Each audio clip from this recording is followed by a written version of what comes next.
मेरे बड़े भाई डॉक्टर रहे हैं, उनका बेटा जो है आज लेफ्टिनेंट कर्नल है और जम्मू कश्मीर में उनकी ड्यूटी है। ऐसे ही और भी बहुत सारे हैं। हमारे नाना जी सूबेदार रिटायर हो गए तो सब लोग तो छोटे छोटे होते थे जब 1971, 1962 और 66 की जब युद्ध हुए थे ना, उस समय बहुत छोटे होते थे। उस समय जब ब्लैकआउट होते थे तो हमें तो समझ नहीं होती थी, ऊपर से जहाज जाते थे तो हमें वो खड्डों के बीच बैठने को बोल देते थे। खड्डे खोदते थे पहाड़ियों में, शिमला में रहते थे हम, तो पहाड़ों में वहाँ खड्डे खोद देते थे और कहते थे कि भी इसमें छुप जाओ, जब ऊपर से जहाज जाए तो इसमें घुस जाओ। तो फिर हम उसमें छुप जाते थे।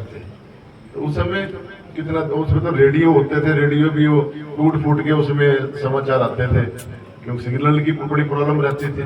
तो हर घर में रेडियो होता था। सभी के माँ बाप अपने बच्चों के प्रति जो सेना में रहते थे उनके कुशल क्षेम के लिए रेडियो लगा के बैठा करते थे कि कोई ना कोई समाचार वहां से आएगा कि आपका बेटा कैसा है, मेरा बेटा कैसा है। ऐसी ऐसी घटनाएं घटती रहती। उस समय ब्लैकआउट भी बहुत ज्यादा होते थे।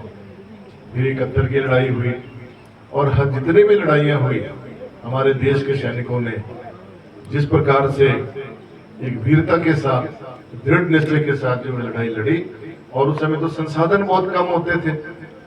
जितनी भी चाहे बॉर्डर फिल्म बनी है उसमें भी जो दिखाया गया है सीन लड़ाई का, किस प्रकार उनके पास मात्र एक टैंक होता था, किस प्रकार उन्हें योजनाबद्ध तरीके से बना चलकर जो है दुश्मनों के दांत कट्टे किए।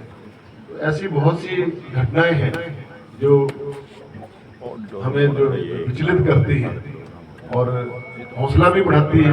उस समय जज्बा भी पैदा होता है इंसान के अंदर कि काश मुझे भी इस खेल में हिस्सा लेने का मौका मिलता। और जो भी उस समय काल के यहाँ पर हमारे भूतपूर्व सैनिक आए हैं, माननीय सम्मानीय, उनसे निवेदन रहेगा कि चलो आज आपने भाषण में लिख कर तो भेज सकते हैं ताकि उसका हम एक संग्रहालय बनाए कि उस समय काल में 71 की लड़ाई में अगर किसी ने भाग लिया तो वो क्या अनुभव थे, किसी ने 65 की लड़ाई में, किसी ने 62 की लड़ाई में कैसे कैसे युद्ध किया, उसकी घटनाएं यदि हो के हम चाहते हैं। गांव में तो लोग सुनाते हैं, जब बुजुर्ग पुराने जो चल फिर नहीं सकते वो अपने हमसे साझा करते हैं।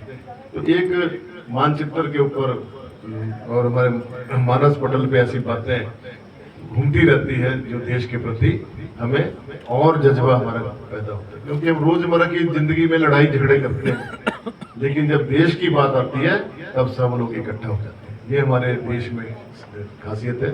और विभिन्न संस्कृतियां हमारे देश में, विभिन्न जातियां हमारे देश में, और उसके बावजूद हमारा देश अगर आज इकट्ठा है तो इसी वजह से है कि हमारे सेना के जो लोग हैं उनकी वजह से आज हम एकत्रित हैं। कोई भी ऑपरेशन होना होता है तुरंत सेना के लोगों को बुलाया जाता है। जब अन्य सारी कंपनियां फेल हो जाती हैं तो वहां पर सेना के लोग आकर जो है हमारा मान सम्मान बढ़ाते हैं।